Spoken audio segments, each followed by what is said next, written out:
Welcome to P Academics. You're watching Dental Strings. Please follow Dental Strings on Instagram for more handwritten notes.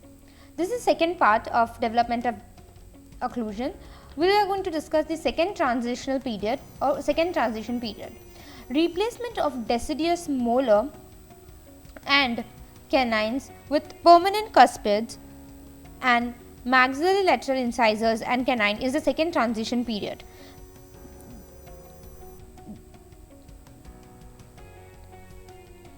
This period is of importance because the eruption of canine and the guidance of it in the oral cavity is of prime importance. If we look at the period of exchange, it is usually from 9 to 11 years. Let's begin with the first one. The first one is the replacement of deciduous molar and canine. As we see, the combined mesiodistal width of permanent canine and premolar is less than that of deciduous canine and molars. These extra space is called as the leeway space of Nance, and this is used by the molars, mandibular molars, to establish the class 1 through the mesial shift.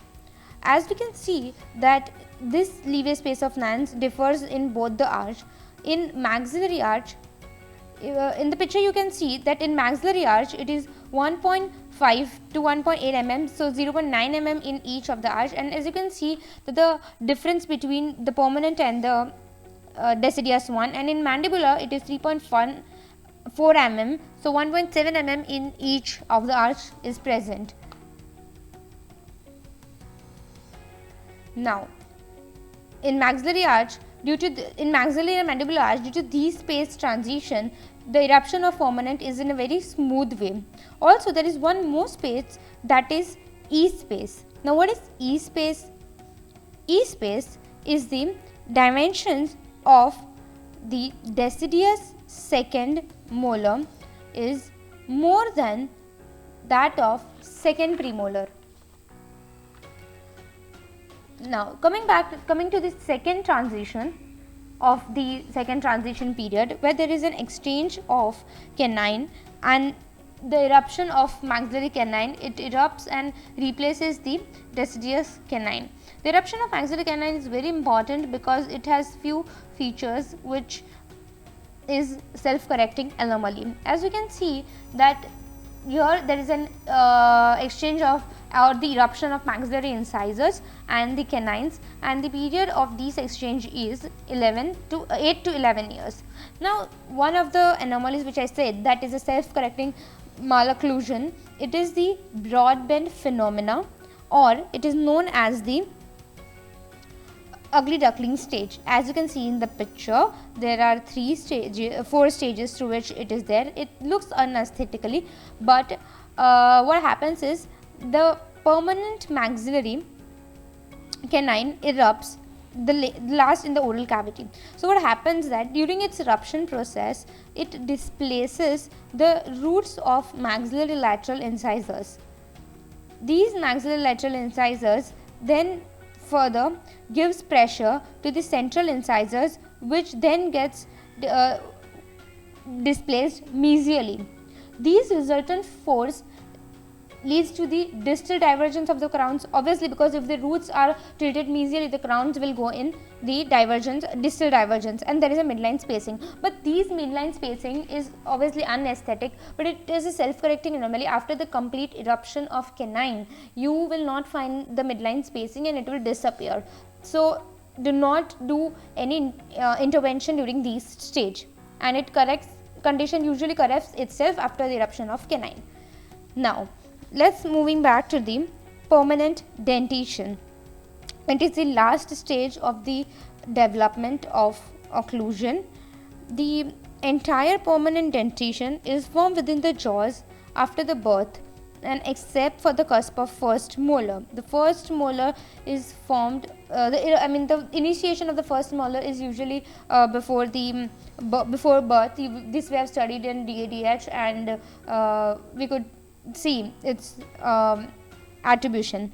Now, there are some changes which can be seen in the formation of permanent incisor. There is an horizontal overbite decrease. Also, the dental arches become shorter this time. The third one is there is a vertical overbite decreases up to 18 years by 0.5 mm as when you will compare it with the deciduous one. And the last one is the overjet decreases by 0.7 mm between the age 12 to 20 years of age. So these are the changes which we'll see in the permanent dentition. Moving further, we are going to enter a very important topic, that is keys of occlusion. The permanent dentition after establishing itself is governed by various factors. Now, Andrew in 1970 put forward these keys to occlusion after studying 120 patients in ideal occlusion. There are 6 keys of occlusion, which will be molar interarch relationship, mesiodistal crown angulation, labiolingual crown inclination. The fourth one is the absence of rotation. The fifth one is tight contacts, and the sixth one is curve of Spee. Let's discuss the details with seeing the picture.